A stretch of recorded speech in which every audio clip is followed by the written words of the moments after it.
인생과 세계의 진정한 수수께끼는 일상 속에 숨어 있다. 매너리즘에 빠진 일상의 신물이 난 우리는 어딘가 먼 곳으로 가면 특별하고 새로운 체험을 할 수 있다고 생각하기 쉽다. 인생의 큰 의미가 될 체험이 어딘가에 있다고 꿈꾼다. 그러나 타인이 일상을 사는 다른 장소로 갈 필요는 없다.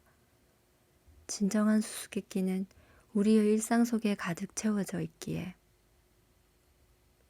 정해진 절차에 따라 손쉽게 지나가는 매일의 생활 속에 인생과 세계의 깊이가 감춰져 있다.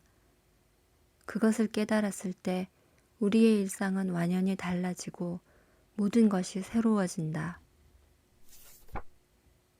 하찮은 생각에 휘둘리고 있지 않은가? 바람이 불어와 나무를 마구 흔든다. 바람은 거대한 나무를 마구 흔든다. 우리도 그런 나무와 같다.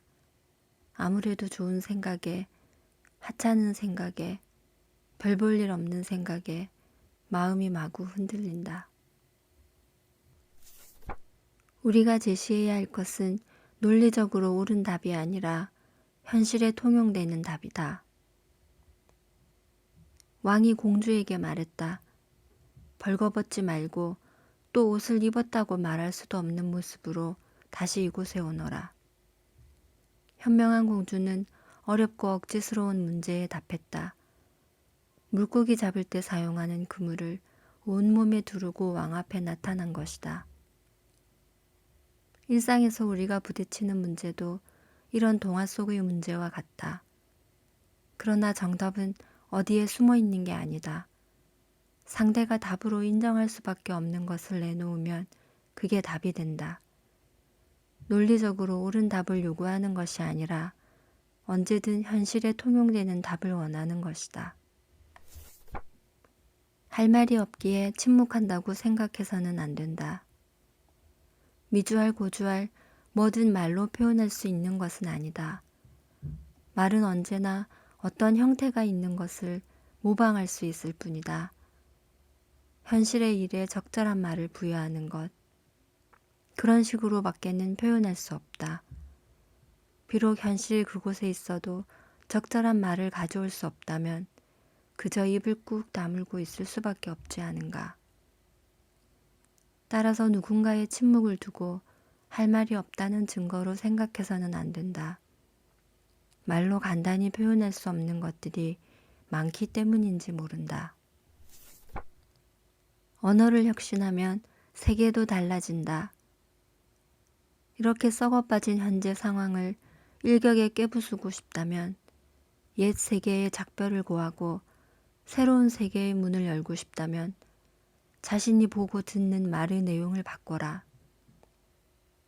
어떤 말이라도 그 내용과 개념은 그 시대의 문화, 풍조, 유행, 가치관, 정치적 규범에 물들어 있는 법이다. 따라서 그 내용과 말을 그대로 사용하면 아무래도 다른 사람들과 같은 연못 속에서 헤엄치게 된다. 따라서 그곳을 벗어나고 싶다면 세상이나 자신의 말에 담긴 내용을 재조명하고 새로운 형태로 사용하는 것이 가장 손쉬운 길이다. 그래야 비로소 다른 세상이 열린다. 누구나 인생 고민이 있다. 현명한 사람도 어리석은 사람도 고민한다. 대다수 사람은 고민 따위는 없다는 듯 방긋방긋 웃지만 각자 고민이 있다. 자신이 고민할 때와 다른 얼굴을 하고 있어도 누구나 인생의 고민을 끌어안고 있다. 그저 그 표정이 각자 다를 뿐이다. 당신이 살아가는 방식이 세계다. 당신이 지금까지 살아온 것처럼 앞으로도 살아간다면 세계도 지금까지와 다를 바 없을 것이다. 그러나 앞으로 당신이 살아가는 방식을 바꾼다면 그에 따라서 세계도 새로운 얼굴을 보여줄 것이고 더욱 커질 것이다. 당신과 세계는 별개로 존재하지 않는다. 또 어떤 단단한 세계의 단편에 당신이 놓여 있는 것도 아니다. 당신 자신이 바로 당신의 세계다. 그리고 그곳에 당신은 살고 있다. 따라서 당신이 살아가는 방식으로 당신의 세계는 얼마든지 좋아질 수 있다. 당신 인생에 제한은 없다. 지금 여기서 살아가는 게 숨막히는가? 사는 게 괴로운가? 그것은 자그마한 한 점만 끊임없이 응시하고 거기에 있는 작은 것이 자신의 인생이라고 단정하기 때문이다. 눈을 들어라. 몸을 일으켜 고개를 들고 주위를 돌아보라. 많은 것이 보이지 않는가? 가까운 곳도 먼 곳도 보이지 않는가? 하늘을 향해 누워라. 엎드려 보라. 하늘도 땅도 나무도 별도 보인다. 당신은 세상 온갖 것들을 볼 것이다. 아무것도 숨지 않고 어떤 것도 가리지 않기에 모든 것을 눈에 담을 수 있다. 당신 인생도 이와 같다. 티끌만큼의 제한도 없다. 당신이 원하는 온갖 것을 할 수 있는 모든 가능성이 그곳에 펼쳐져 있지 않은가. 정열이 있어야만 생활을 바꿀 수 있다. 지혜나 지식은 우리의 생활을 온전히 만들어주지 않는다.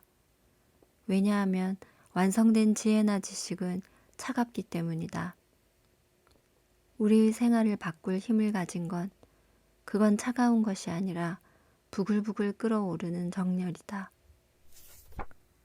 인생을 바꾸고 싶다면 일도 환경도 아닌 태도를 바꿔라. 자신의 인생을 바꾸길 원하는 사람은 많다. 그래서 그들은 일이나 삶의 터전을 완전히 새로운 것으로 바꾸기도 인간관계를 바꾸기도 한다. 그러나 그들은 무슨 까닭인지 인생을 개선하는 데 가장 중요한 사항에 대해서는 미처 깨닫지 못한다. 자신의 인생을 좀 더 나은 것으로 바꾸기 위해서는 자신의 태도를 바꿔야만 한다는 것을, 그것이 인생을 개선하는데 가장 효과적인 방법이라는 것을. 행위가 그 사람을 말한다. 누군가의 가치관이나 선악의 기준을 알고 싶다면 그 사람에게 질문하는 것보다 훨씬 간단하고 정확한 방법이 있다. 그것은 그 사람이 무엇에 대해 자주 미소 짓는지 눈여겨보는 것이다. 무엇에 대해 어떻게 행동하는가, 어떤 것이 좋아 소나기에 넣는지, 늘 먹는 것은 무엇인지, 어떤 것을 물끄러미 응시하는지, 무엇에 마음이 빼앗기는지, 그 사람의 행동 전부가 그 자신을 표현한다. 인생에 대해선 정확히 물을 수도 답할 수도 없다. 의문이 생기면 거기서 물음이 나온다. 물음이 생기면 거기서 답이 나온다. 그러나 이들 의문, 물음, 답이 생기는 곳은 늘 말과 논리가 있는 곳에 한한다. 말과 논리가 없는 곳 외에서는 의문, 물음, 답도 생기지 않는다. 결국 인생에 대하여, 영혼에 대하여, 저 세상에 대하여, 신에 대하여 우리는 정확히 물을 수도 답할 수도 없다. 그것들은 그저 경험될 뿐이고 설명할 수 없다. 따라서 침묵만 존재할 뿐이다. 당신이 좋다면 그것으로 됐다. 누가 그것을 시시하다고 말했는가? 처음부터 부정했는가? 멋지다며 찬성해 주었는가? 누가 부정했든 찬성했든 당신이 좋다면 그것으로 되지 않았는가? 부정이든 긍정이든 단지 표현에 지나지 않는다. 누구에게 무슨 소리를 들었든 그것으로 사실이 바뀔 리 없다. 오늘 들려드린 책은 초역 비트겐슈타인의 말이었습니다. 비트겐슈타인은 1889년 오스트리아 빈에서 태어났는데요. 시사주간지 타임에서 선정한 20세기 가장 영향력 있는 100명의 인물 중 유일하게 포함된 철학자라고 합니다. 그의 아버지는 오스트리아의 카네기라고 불릴 만큼 대부호였으며 덕분에 그의 집에는 브람스나 밀러 같은 당대의 유명한 음악가들이 출입하고 그의 셋째 누나는 화가 클림트의 모델이 되기도 했었다는데요. 하지만 그의 세 형들이 모두 자살하는 등 비트겐슈타인의 인생도 그저 여유롭고 행복하지만은 않았습니다. 아마도 그런 상황들이 8형제의 막내로 자라난 비트겐슈타인에게 삶에 대한 철학적 의문을 가지게 하지는 않았나 그런 생각도 듭니다. 1, 2차 세계대전에 모두 참전하기도 한 비트겐슈타인은 물려받은 아버지의 거대한 유산을 형제 자매들에게 다 나눠주고 그 자신은 극도로 단순하고 검약한 생활을 한 것으로도 유명한데요. 그래서일까요? 당신 자신이 바로 당신의 세계다. 그리고 그곳에 당신은 살고 있다. 따라서 당신이 살아가는 방식으로 당신의 세계는 얼마든지 좋아질 수 있다라고 한 그의 말이 더 크게 와 닿기도 했습니다.